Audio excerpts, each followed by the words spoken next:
Hey, what's going on, everybody? Welcome back to the channel. In this video, we are looking at the DraftKings and Fanduel NBA slate for Tuesday, November 29th. Just have a 3-game slate today, so it'll be a pretty quick video just to run through it.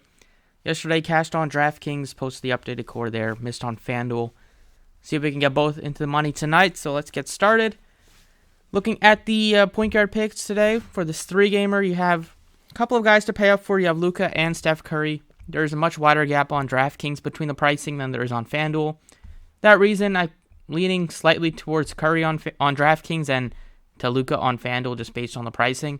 Now, it's in Dallas. Luka's been very good all season.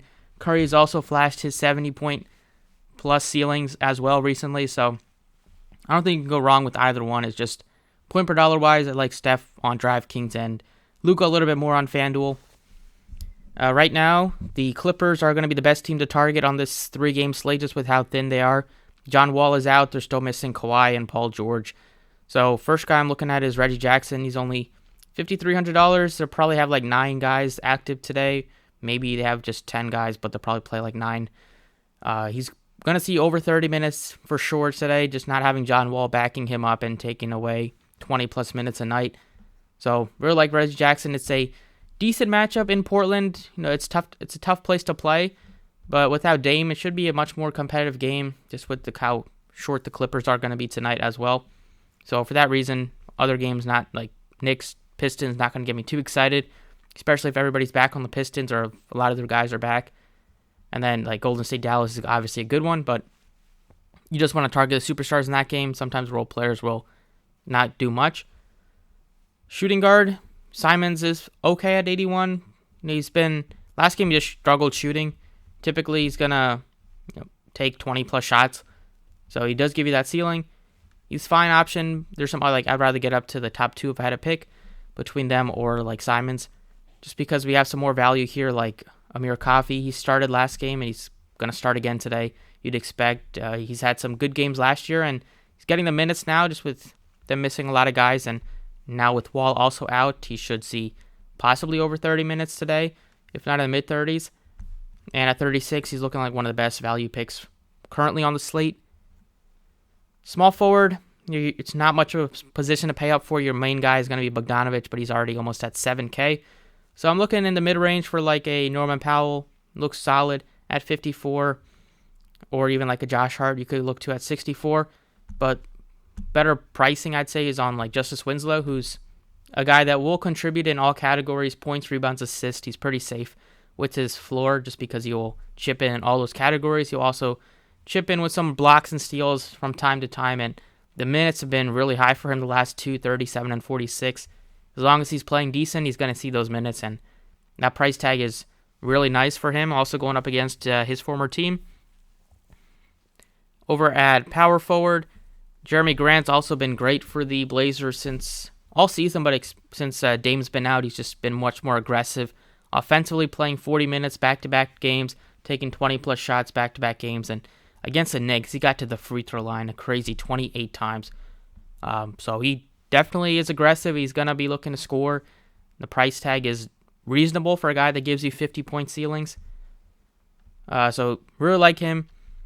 If you're looking for a value option, you can go down to Morris Sr. He's also going to see much more shooting opportunities tonight, and he's been up and down all year, but it's probably going to be one of those nights where I think it's more likely that he gives you in the 30s than in the teens.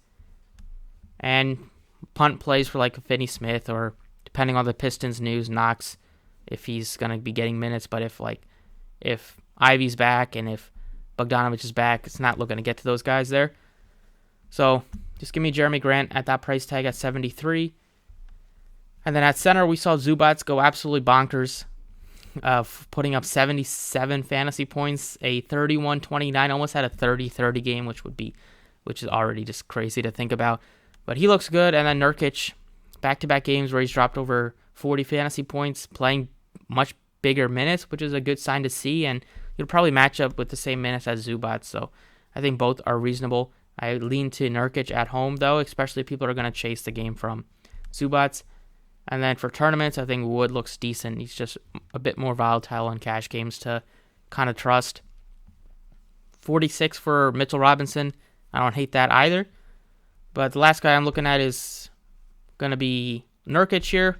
But I'll give you guys the guard pick. I put in Steph Curry at 10-7 just because I said I'm looking at him on DraftKings a little bit more than I'm looking at him on FanDuel. And at center, you could either go up to this top 2 or go down to like Mitchell Robinson, or depending on the Pistons news, Bagley could look interesting if Stewart continues to be out. So that's what I got over on DraftKings. Let's jump over to FanDuel. So on FanDuel, point guard picks, you have Curry at 11-2, like I mentioned, it's a lot closer, and then Luka's 12K. So at home, I'd probably lean to Luka on FanDuel. I'm not going to pay 86 for like Brunson. Simons looks okay, and then like you have guys priced up like Killian Hayes. Poole looks okay for tournaments at that price tag. I still like Reggie Jackson a bunch. Shooting guard, Coffee, still looking like one of the best value picks on the slate on FanDuel as well. 6K range, Thompson's been playing better, but you also had Norman Powell, who I like a lot. Probably won't get to Man at 55, like the other Clippers better. Small forward, you can put Morris at either power forward or small forward, so just pick your poison there. I'll definitely end up with him in one of those 2 spots, just with the pricing being really good, and it's not going to be a position where you want to pay up for a lot of guys.